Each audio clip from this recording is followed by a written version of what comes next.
that you can then turn your CreateSpace book into a Kindle book, right? So you are not in the process of trying to do two different kinds of formatting. You do the formatting one time, CreateSpace. Click the button, it translates it over to Kindle, and it does some of that stuff for you, right? Your cover, all that stuff, you do that one time, you do it in CreateSpace. They then move it over to Amazon Kindle, right, for the ebook.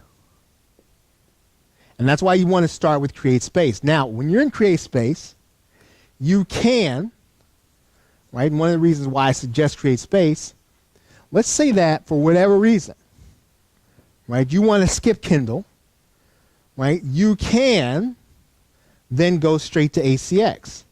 If you feel that would be advantageous. You could say, I want to go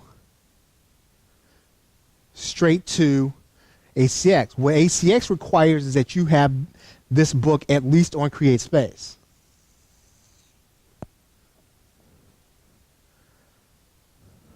Right now, there are a couple ways to do this with ACX. You can actually narrate it yourself, or you can pay someone. You can pay a narrator. Typically, we're talking about, for a normal page, probably about $600 to $1,200 to have a narrator, right?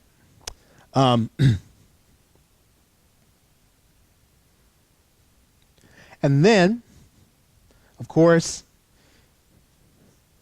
you can turn this into an information product for Amazon Advantage.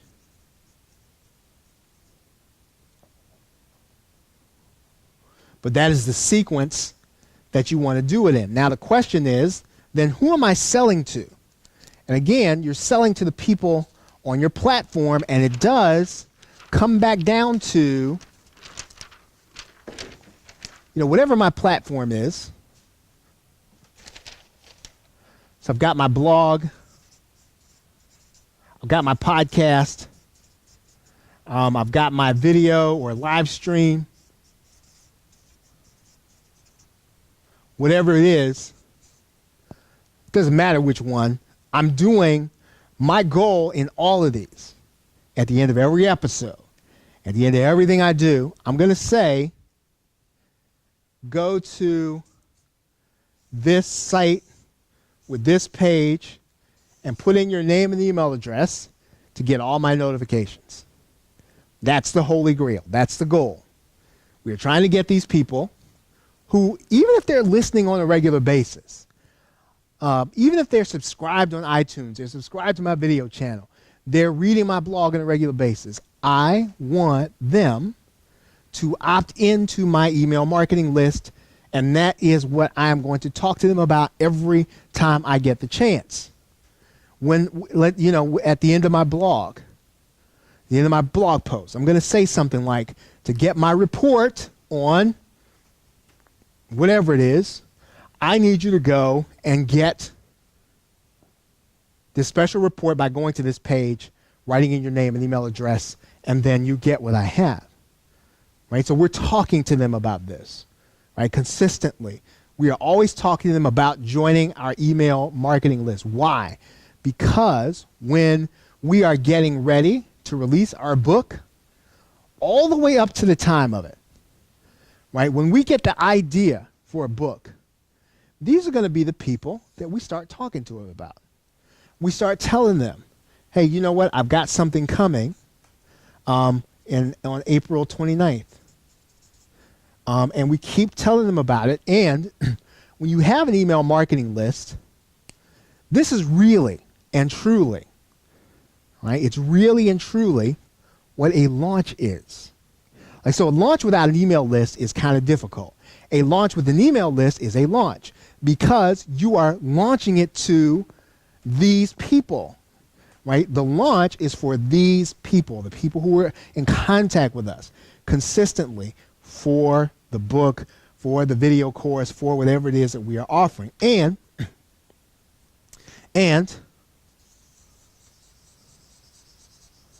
we start talking about launch.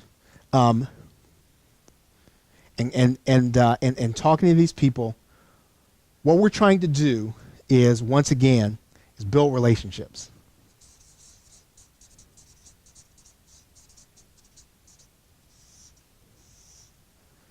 Because some of that relationship is going to come back into the book, right? Some of what we learned from these people, we're going to be talking about in this book.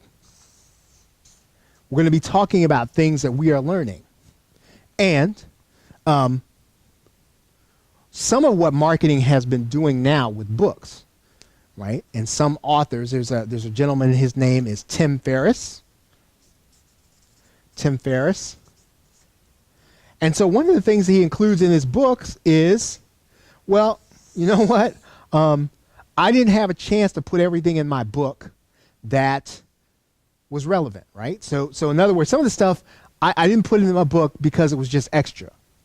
But you might want to have some of it.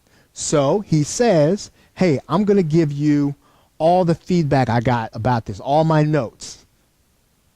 Maybe it means nothing, but maybe it's everything. Once again, what we're talking about here is something extra, something more. So in other words, when you buy a book from this guy, you're not just buying a book. Maybe you might want to get into some conversation he had, some obscure conversation he had with a cook in Texas. But that might be the thing that really brings the principle alive to us. We're able to get that when we've been talking to these people all along before we write the book. As we're writing the book, when we get ready to launch the book, we are talking to these people. And, of course, some of these are going to be the people that we're going to be able to develop joint ventures and affiliate marketing.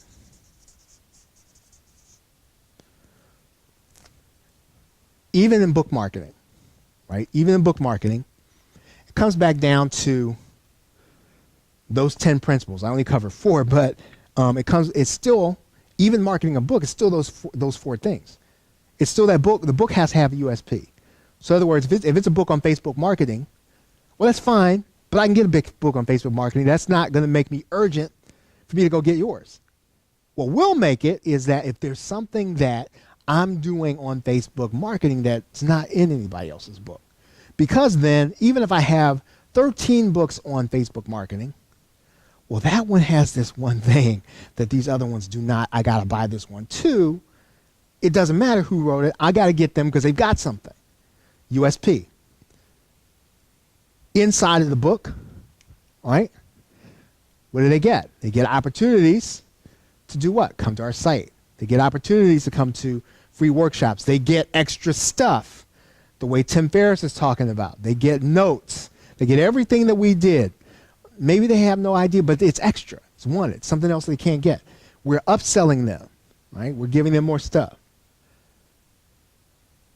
Inside of the book, all along this process, right, we're looking to try to get new customers.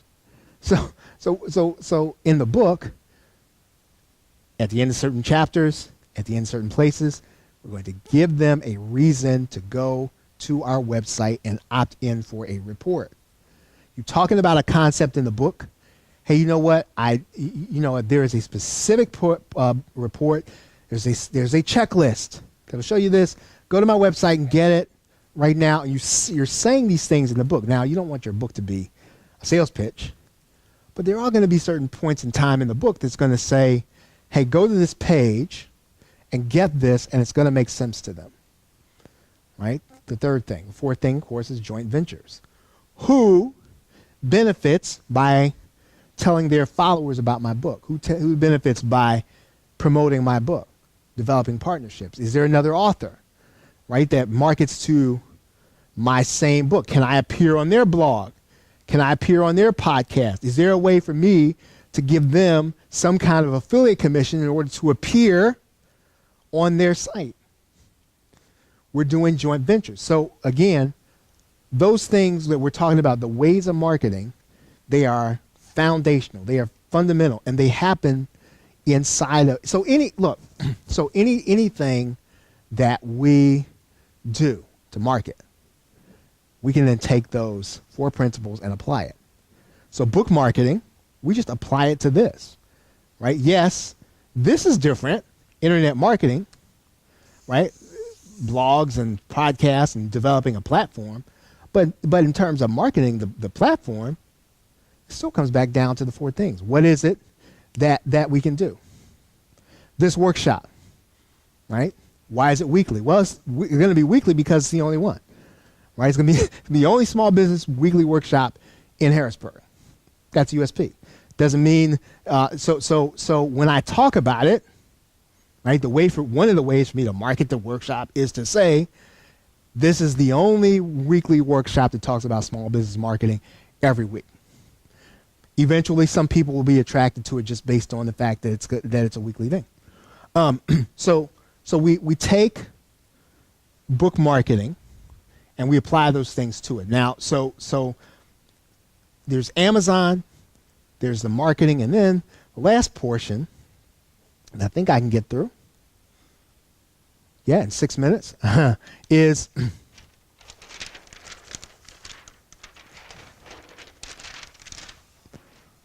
right. Some of this we're going to be doing, but some of this is called follow-up.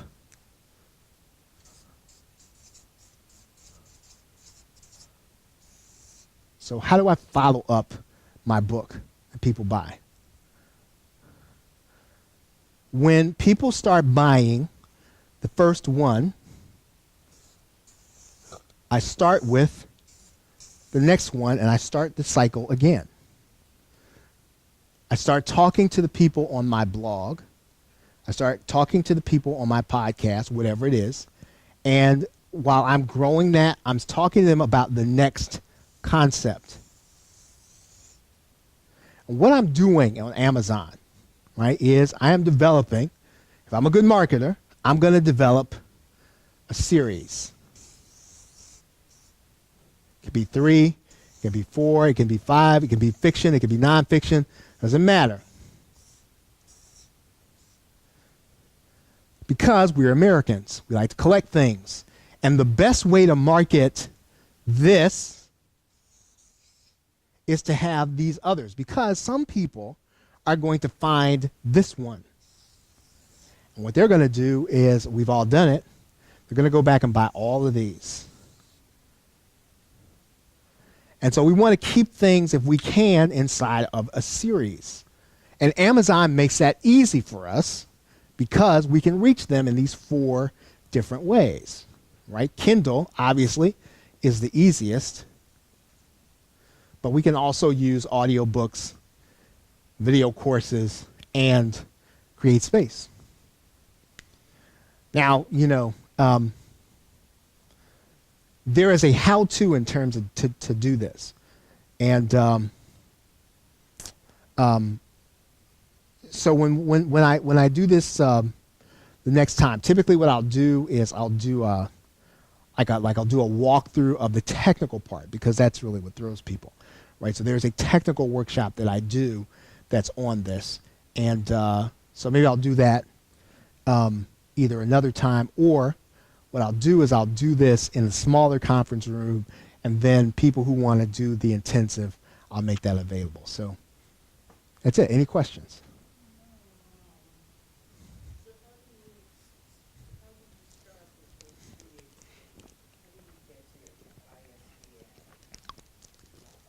Well, really, you are going to take your manuscript, and they're going to ask you for a PDF, and they're going to ask you to upload it. So you go really to createspace.com, start an account, and then they're going to ask you for, well, what are you publishing? And you're going to give them your manuscript. You're going to upload that manuscript and create a cover, and while you're in that process, they will issue you an ISBN number. So your manuscript is your total book, or it's just the beginning book? It could or should be. There's really no reason to go into the process before you're before you finish. Right. So you don't go to create space until your manuscript is done. Yeah, maybe once you're in the editing process. Okay. And this is you're writing it and you're editing it, or you having someone edit it I would have someone edit. Yeah. Yeah, I would definitely have someone edit. So what are some of the topics? Like I run a seniorpreneur meetup group. Actually, this one is my last paying for it, but I wanted to do it through Facebook. I wanted to do it through another medium without paying for it. Because I don't want to have to ask people to pay for it. Because it's something I did so I can get to the seniors, Sure. so I can get to meet their Generation Xers, Sure. so I Absolutely. can get to meet their millennials for my business. Um, so I decided after I came to your event the last time that I would start to look for different articles that deals